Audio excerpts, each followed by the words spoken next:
Welcome to this introduction to our School of Social Work's Transcultural Perspective, or TCP. This is Dr. Peter Allen Lee, and I would like to introduce my colleague, Dr. Shoma Sen. Hello, this is Shoma Sen. We're excited about this introduction. To start, could you please share some background context of our TCP? Yes, of course. Would you like to go to the next slide, please? Yes, here we go. Okay.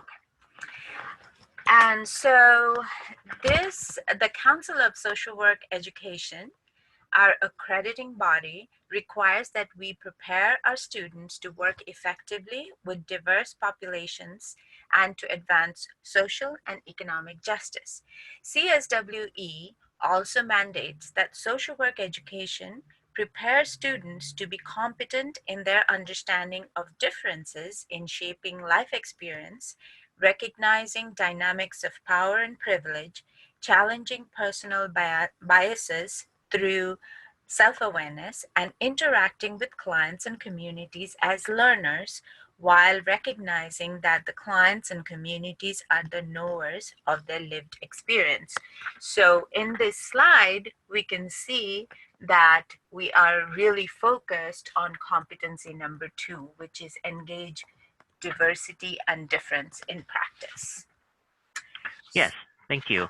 And there are typically two pathways social work schools and programs deliver this competency regarding the engagement of diversity and difference in social work practice.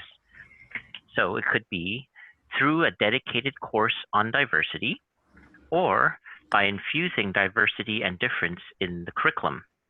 We at the School of Social Work in San Jose State University follow the second pathway. Thus, we incorporate issues around diversity in all of our classes, and this is primarily done through our transcultural perspective. It is through this model that we prepare students to understand and think critically about cultural context in social work practice, research, and policy, as well as about the theories utilized in their field. Yes, and a couple of things to note. Our transcultural perspective, or TCP, is one of the models on how diversity is addressed in schools of social work. And it is in the heart of our school's mission and vision. It not only informs our curriculum, faculty also try to model this in their classroom. It is how we form collaborative partnerships in the community as well as with each other. In essence, it is our guiding principle. So when students are in our program, they'll be asked to engage with this model in all of their classes, and hopefully this model will be a major tool in your work with clients and in other parts of your professional and personal journey.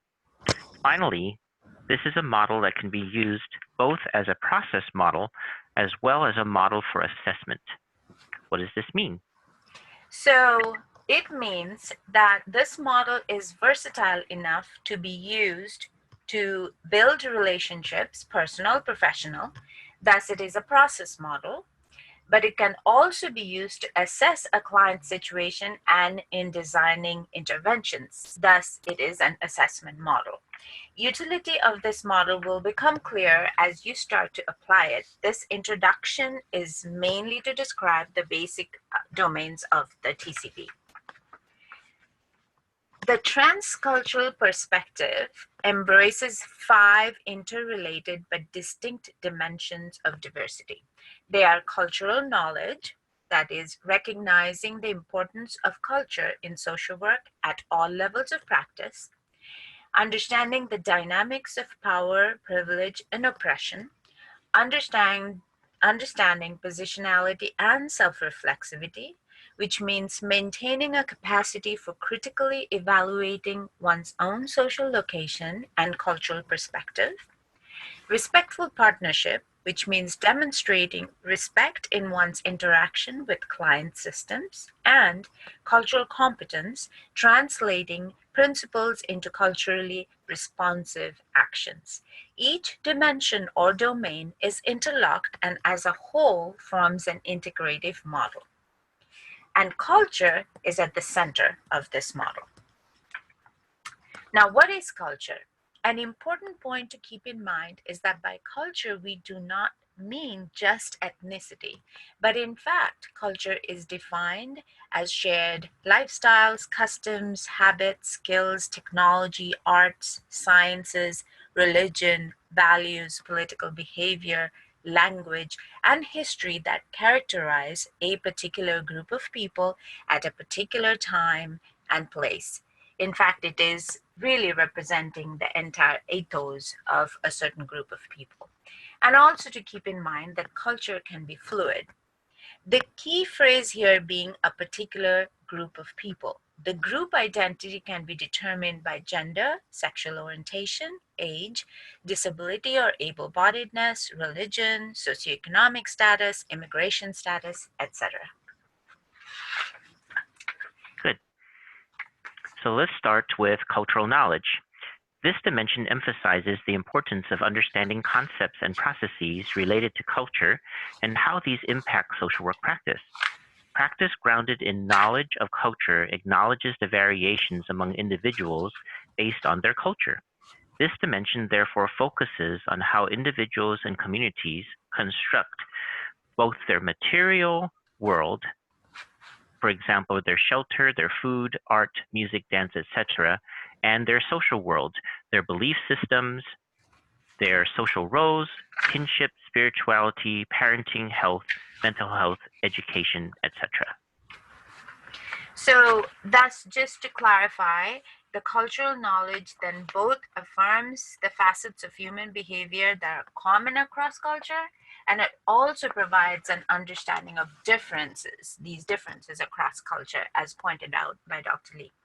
Okay, so next we move on to the dimension power, privilege, and oppression. Power in society. This domain emphasizes the dynamics of power in larger society and how these dynamics influence the way in which social workers approach, analyze, and address social issues. Next slide, please. Power relations in society are defined by three related concepts. Privilege, which means the unearned advantages enjoyed by members of some social categories. Oppression, which means physical, structural, psychological, and/or emotional subjugation of an individual by a social structure, group, or person. And finally, the structural context, which is legal, economic, and institutional forces that position certain groups over others and create a power hierarchy. This domain helps us understand the experiences of marginalized groups in the context of dominant historical, political, economic, social ideologies and structures. In other words, the lived realities of these groups need to be understood in the context of the dominant society and its values and practices. Okay. The next sliver of the pie is positionality and self-reflexivity. What is positionality? Positionality asks the question how one's social location and social group membership or memberships influence worldviews, values, and behavior.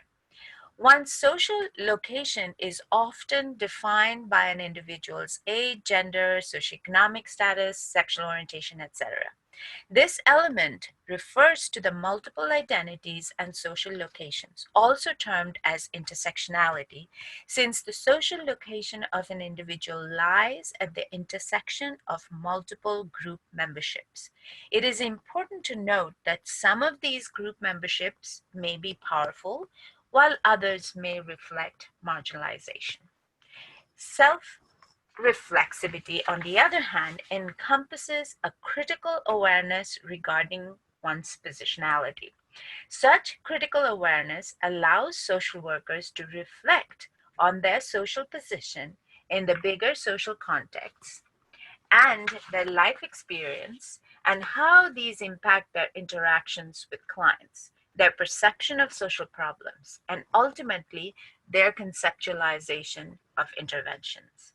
Self-reflexivity is an individual process. However, it is important to note that the responsibility of engaging in self-reflexivity to enhance cultural competence lies with the social workers, since they occupy a more powerful social location as a professional in comparison to their clients. The fourth element is respectful partnership. Such a partnership is defined as adopting an approach to working across culture that is characterized by a spirit of inquiry, humility, and collaboration.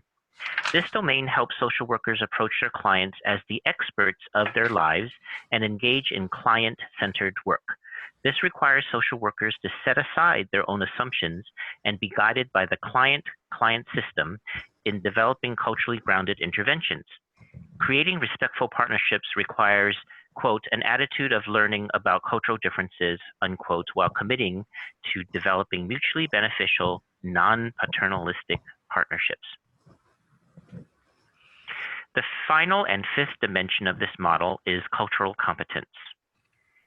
Cultural competence is the process by which individuals and systems respond respectfully and effectively to people of all cultures, languages, classes, races, ethnic backgrounds, religions, and other diversity factors in a manner that recognizes, affirms, and values the worth of individuals, families, and communities, and protects and preserves the dignity of each. The primary focus of this dimension is on culturally responsive practice, or the ways in which social workers apply their growing cultural knowledge in their work with diverse communities and different contexts. This dimension highlights the importance of learning culturally relevant and responsive behaviors, attitudes, and skills that will allow social workers to provide culturally meaningful analyses, evaluations, and decisions. When we think about this, cultural competence is a lifelong process, and one cannot be truly culturally competent. One thing to keep in mind then is, as a lifelong process, this is something that we are always something to strive for. In more recent literature, cultural competency has been replaced by the term cultural humility, which conceptualizes cultural humility as the ability to maintain an interpersonal stance that is other-oriented or open to the other in relation to aspects of cultural identity that are most important to the person. So an important point to remember now that we have gone over the various domains of the 5 different domains of the transcultural perspective, that these 5 dimensions of diversity must be considered integratively, and just relying on one and ignoring the others can prove to be detrimental to our work. So for example, cultural knowledge is in and of itself provides broad stroke ideas about a culture. However, if we do not consider positionality and self-reflexivity, or power, privilege, and oppression in conjunction to the cultural knowledge, then we stand the risk of stereotyping our client. So as you can see, our transcultural perspective is a strengths-based model that looks at the client and client system in the context of their culture, as well as a way to examine ourselves and society. Thank you so much for listening to our presentation.